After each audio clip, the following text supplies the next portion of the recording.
क्या आप जानते हैं समुद्र के बीच बुर्ज अल अरब होटल को कैसे बनाया गया?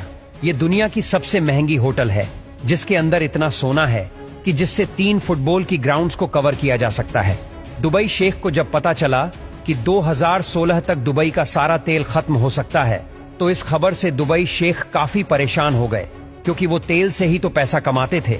अब उन्होंने सोचा कि हम दुनिया का एकमात्र 7 स्टार होटल बनाएंगे, जिससे दुबई की ऑयल डिपेंडेंसी कम हो जाए और वो टूरिस्ट से पैसा कमाना शुरू कर दें। दोस्तों, ये 7 स्टार होटल को बनाने में $7.8 बिलियन का खर्चा आया, जितने में वो 5 बुर्ज खलीफा और भी खड़े कर सकते थे। दुबई शेख की डिमांड थी कि वो होटल पानी में खड़ा होना चाहिए, और जब सारा काम खत्म हो गया तो शेख ने इंजीनियर से कहा कि उन्हें एक इस पर हेलीपैड और फ्लोटिंग रेस्टोरेंट भी चाहिए। लेकिन इंजीनियर्स अगर इस पर हेलीपैड और फ्लोटिंग रेस्टोरेंट बनाते तो सारा होटल गिर भी सकता था। लेकिन फिर आखिर इंजीनियर्स ने शेख की इस फरमाइश को कैसे पूरा किया, सब कुछ आज हम आपको इस वीडियो के जरिए बताएंगे। सबसे पहले तो समुद्र में बड़े बड़े पत्थरों से एक आर्टिफिशियल आइलैंड बनाया गया। इस आइलैंड के बनने के कुछ ही समय बाद एक समुद्री तूफान आया और उसने पूरे आइलैंड को ही हिला दिया।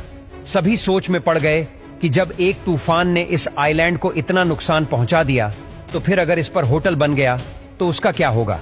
पहले तो किसी को समझ नहीं आ रहा था कि क्या करना चाहिए, तब तक काम को भी बंद करना पड़ा। लेकिन फिर एक इंजीनियर्स ने आइडिया दिया कि अगर हम पूरे आइलैंड पर कंक्रीट के होलो स्लैब बिछा दें, तो पानी जब इन पर टकराएगा तो सारा पानी स्लैब के अंदर ही घूम जाएगा और पानी की ताकत कम हो जाएगी और आइलैंड को भी नुकसान नहीं होगा। अब इंजीनियर्स में फिर से जोश आया और काम दोबारा शुरू हुआ और लगातार 2 साल तक चला।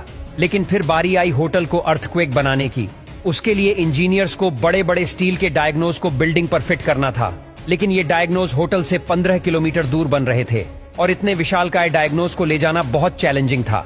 लेकिन फिर जैसे तैसे 15 किलोमीटर के उस सारे रास्ते के ट्रैफिक को बंद करके डायग्नोज को साइड तक पहुंचाया गया। और फिर जब इन डायग्नोज को उठाने की बारी आई तो पता चला कि दुबई में कोई इतनी हाईटेक लिफ्टिंग मशीन ही नहीं थी, क्योंकि हर एक डायग्नोज का वजन 165 टन था और इस काम को अंजाम देने के लिए स्पेशली सिंगापुर से लिफ्टिंग मशीन मंगवाई गई। दुबई की गर्मी में अगर इस डायग्नोज को वैसे ही फिट करते तो गर्मी की वजह से स्टील का साइज बढ़ जाता और होटल गिर भी सकता था। और इसीलिए इंजीनियर्स ने खास तरह की वॉशर को डिजाइन किया, जिससे चाहे स्टील का साइज बढ़ भी जाए फिर भी बिल्डिंग को कोई नुकसान ना हो। जब दुबई शेख इस होटल को चेक करने आए तो उन्हें यह बिल्कुल पसंद नहीं आया। उन्होंने कहा कि मुझे अब इस पर एक हेलीपैड और फ्लोटिंग रेस्टोरेंट भी चाहिए। अब इंजीनियर्स इस पर फ्लोटिंग रेस्टोरेंट कहां पर खड़ा करेंगे, इसके लिए जगह ही नहीं बनाई थी। और फिर इंजीनियर्स ने दिमाग लगाकर बुर्ज अल